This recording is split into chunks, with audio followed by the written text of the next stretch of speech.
Rashford has been campaigning for food for all young people, and this is what MP David Vance said to him.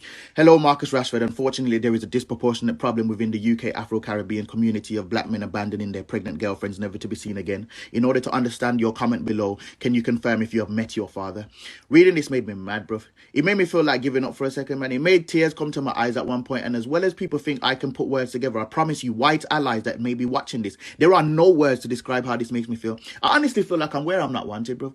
Since the surge in the Black Lives Matter conversations after George Floyd's untimely passing, the racist underbelly of this country has shown itself. From the Tommy Robinsons to UK government officials now, everything in me just wants to just shout irrational abuse at David Vance in rage, but I can't do that because then I will be the aggressive black man. Whereas this man's response to a young black man that wants to feed children is, where is your dad? This burns, bro. Because Marcus wasn't making it a race thing, but it's like they feel like we've been getting way too uppity and lippy lately, and we need to pipe down and remember whose country this is. White people do not turn away from this. Look at it. Influencers that don't feel like they have any responsibility to say something, look at it.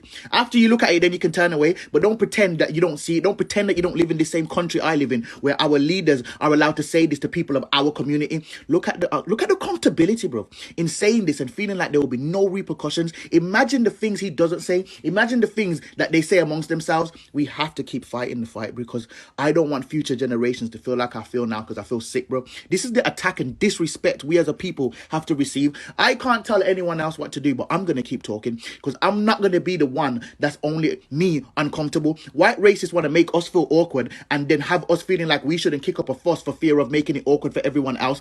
All the awkwardness should just be ours. Now, David Vance and anyone standing beside him, before him or behind him, what that man said is racist. It's emotionally unintelligent, and you wouldn't like it if I were to say, yeah, your dad might have been there, but he brought up a racist, so I mean, how much was his presence worth really? While Marcus wants to feed kids, loads of you MPs just want to feel kids. You should mind how you throw stones from your glass houses. How we doing, guys? Myself, Preddie OBE, here to do a quick one. Real talk, true season. First and foremost, big up to Sideman. Yeah? Big up to Sideman for always talking out on certain issues. And like he said to everybody, if no one's going to speak out, then we're just going to allow these people to get away with it. How dare you about where's your dad? Don't make me start turning up and all that, you know, because we can take it all the way back, yeah? All the way back to slavery about where's your dad. Like you didn't take my dad out because you knew that my man was big and had the strength and he was carrying all the bricks and all the rocks.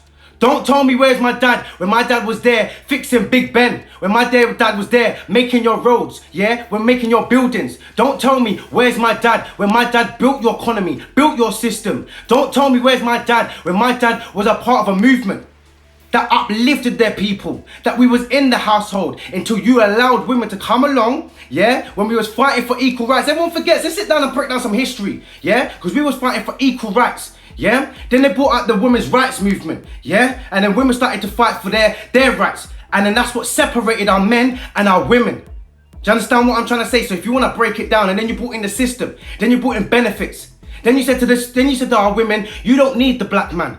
Look at that black man. What, you like him?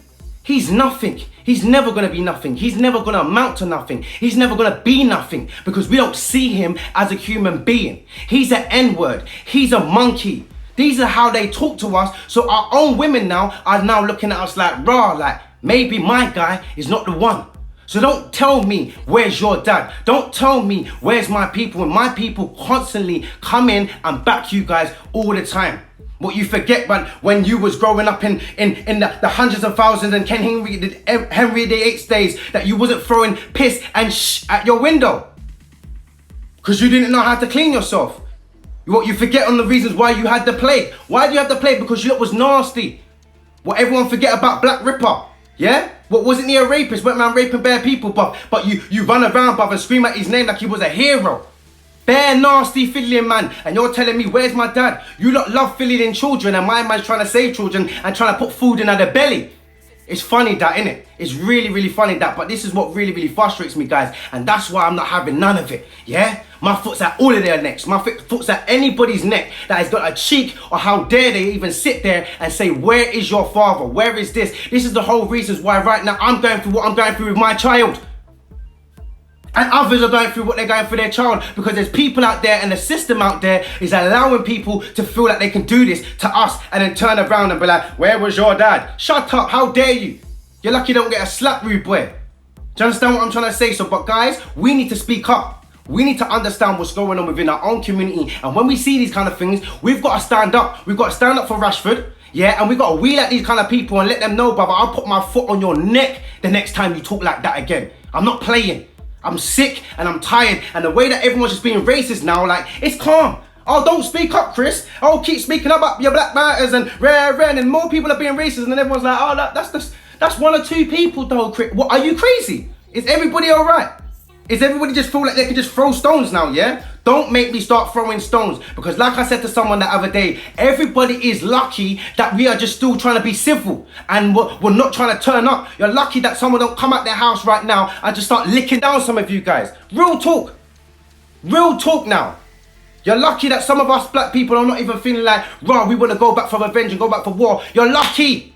Because there's certain people like myself that I'm ready to go, you know. I've had enough. You're lucky that I'm not sitting there saying to myself, let me go down there and let them know what time it is, because you don't want us to get down that road. Stop poking the bear, and then before all of a sudden when the bear starts jumping up and starts roaring, now all of a sudden you want to look at me like, oh, he's a bear, we shouldn't have played with the animal. And all I want to say to you guys right now, you're lucky that black people don't want to go back for revenge. Yes, I said it, and I'll say it again. You're lucky that black people don't want to go back for revenge, because if we do, we'll be turning up right now. And you wouldn't want that on yourself. So please, pipe down before we start piping up. Stop throwing stones when your whole yard is lost. Your whole yard will get shattered. Your whole yard will be collapsing.